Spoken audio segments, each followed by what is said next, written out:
Bonjour à tous, alors aujourd'hui on va voir comment rédiger un mémoire technique dans le cadre d'un appel d'offres. Alors qu'est-ce que c'est un mémoire technique? Un mémoire technique c'est un écrit qui va démontrer en quoi votre entreprise est meilleure que les concurrents dans le cadre de l'appel d'offres et pourquoi l'administration a tout intérêt à retenir votre entreprise, à sélectionner votre entreprise dans le cadre de ce projet qu'elle a.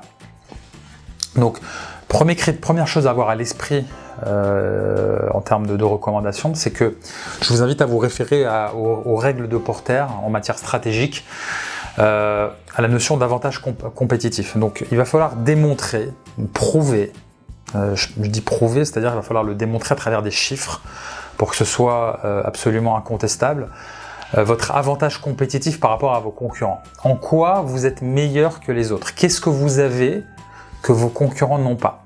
Et il va falloir vous différencier. Pourquoi? Parce que l'administration va avoir plusieurs mémoires à lire et qu'elle va en retenir probablement un seul. Donc il faut que ce soit vous, et pour cela il va falloir se différencier. Il va falloir faire ressortir vos atouts, donc qui sont différents de ceux de vos concurrents. Si vous avez des concurrents qui sont plus forts que vous dans certains domaines, il ne va pas falloir jouer sur ces axes-là, il va falloir jouer sur d'autres axes sur lesquels vous êtes meilleur et essayer de sortir du lot par ce biais-là. Si vous avez plus d'expérience, il faut jouer sur ce biais-là. Si vous êtes moins cher, jouez sur ce biais-là. Si vous êtes de meilleure qualité, jouez sur ce biais-là. Si vous avez une meilleure réputation, jouez sur ce biais-là. Et si ces aspects-là, ou un de ces aspects-là, correspond exactement à ce qu'attend l'administration, vous ne perdez pas de temps à vendre, entre guillemets, d'autres aspects. Vous vous focalisez sur les aspects pour lesquels vous êtes les meilleurs et idéalement en répondant exactement à ce qu'attend l'administration. On parle de fit, c'est-à-dire qu'il y a une concordance exacte entre le besoin de l'administration et ce que vous lui apportez. C'est la notion de vente, c'est la notion de marketing, c'est répondre exactement aux besoins. Et si vous arrivez à répondre à ce besoin en le faisant de manière différente, en sortant par le haut par rapport à ce que font vos concurrents, vous avez gagné.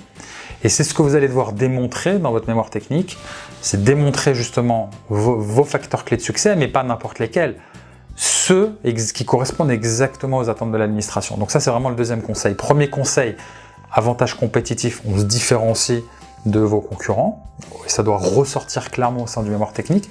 Deuxième aspect, c'est on argumente et on se limite uniquement sur le point ou 2-3 points maximum qui correspondent exactement à ce qu'attend l'administration. Si l'administration cherche une entreprise et qu'elle ne veut pas prendre de risques, donc vous allez jouer sur l'expérience ou la réputation. Ce sont des preuves qui n'émanent pas de vous, mais de vos anciens clients, qui vont démontrer que vous êtes une entreprise fiable. D'accord? Donc ça, c'est vraiment l'élément clé. Après, en ce qui concerne la forme, puisque là, je me suis attardé sur le fond, mais en ce qui concerne la forme, ces éléments vont devoir ressortir. Et vous allez devoir tout faire pour que ces éléments sortent et soient visibles rapidement. Sachez que la personne aura peut-être peu de temps à vous lire, et elle va peut-être même lire le mémoire en diagonale. Donc, on élimine les gros contenus de texte condensés, on va plutôt privilégier des graphiques qui sont beaucoup plus parlants ou des points clés. C'est ce qu'on recommande en école de commerce, c'est ce qu'on recommande en entreprise sur des présentations managériales. Les gens ont peu de temps, donc il faut vraiment aller directement à l'essentiel et faire ressortir ces points essentiels. On va jouer peut-être sur les couleurs, on va mettre peu d'informations sur les pages, on va jouer sur les graphiques qui sont beaucoup plus parlants, beaucoup plus lisibles, et on ne va pas hésiter à sourcer les informations et à faire apparaître des sources externes qui sont beaucoup plus fiables pour une personne qui vous écoute que vos propres sources, parce que la personne qui vous écoute au niveau de l'administration, qui vous lit au niveau du mémoire technique, c'est que vous avez un conflit d'intérêt. Votre intérêt, c'est de vous vendre.